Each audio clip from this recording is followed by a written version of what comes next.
Sir ಈಗಿನ ಕಾಲ ಆಗಾಗ ಟ್ರೆಂಡ್ ಬದಲಾಗ್ತಾ ಹೋಗ್ತಾ ಇರುತ್ತೆ.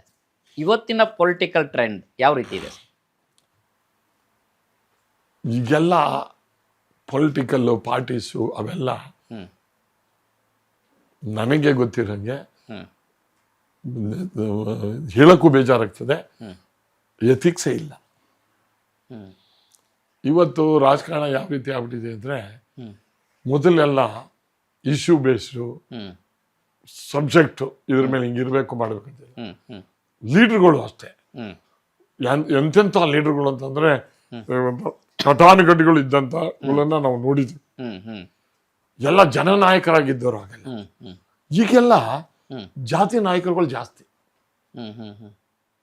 ಎಲ್ಲ ಜಾತಿನ ಹೇಳ್ಕೊಳ್ಳೋದೇನಕ್ಕೆ ಅಂದ್ರೆ ಅವ್ರವ್ರ ಪ್ರೊಟೆಕ್ಷನ್ಗೆ ಜಾತಿ ನಾಯಕರಾಗ್ತಾರೆ. ನನ್ನ ಪ್ರಕಾರ ಜನನಾಯಕರಾಗಬೇಕು, ಜಾತಿ ನಾಯಕರಾಗಬಾರ್ದು.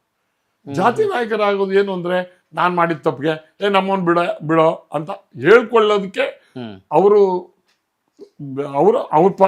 ಅವರೇ ಜಾತಿ ನಾಯಕ. ಸ್ಮಾಲ್ ಕ್ವಶನ್, ಇಲ್ಲಿ ಜಾತಿಯನ್ನ ಮುಂದಿಟ್ಕೊಂಡು ಅಧಿಕಾರಕ್ಕೆ ಬರುವಂತಹ ನಾಯಕರು ನಿಜಕ್ಕೂ ಆ ಸಮುದಾಯಕ್ಕೆ ನಾಯಕರಾಗಿದ್ದಾರಾ sir?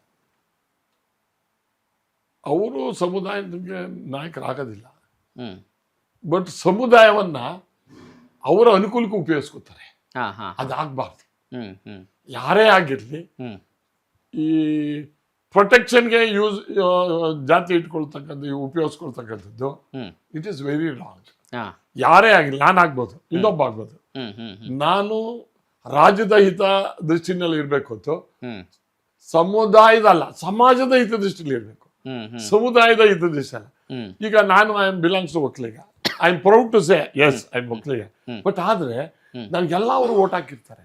So I have to ಎಲ್ಲರೂ ಸಮಾನವಾಗಿ ನೋಡ್ಬೇಕು.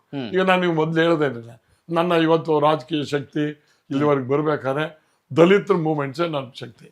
ನಿಮ್ಗೆ ಆಶ್ಚರ್ಯ ಆಯ್ತು, ನನ್ನ ಪೊಲಿಟಿಕಲ್ ಲೀಡರ್ ಯಾರು ಅಂದ್ರೆ Srinivas Prasad is my political leader. ಆಮೇಲೆ ನನ್ನ ನೆಕ್ಸ್ಟ್ ಪೊಲಿಟಿಕಲ್ ನನ್ನ ನಿಜವಾಗಿ ಶಕ್ತಿ ತುಂಬಿದ್ದಾರು ಅಂದ್ರೆ ಮಲ್ಲಿಕಾರ್ಜುನ್ ಖರ್ಗೆ ಅವರು. I can't forget. ಯಾವ್ದಾದ್ರು ಪಾರ್ಟಿಲಿ ಇರ್ಬೋದು, ಬಟ್ ದೇವೇಗೌಡರು legend leader, that is different. But ನಾನು ಅವರು ರಾಜಕೀಯವಾಗಿ ವಿರೋಧವಾಗಿದ್ದರು.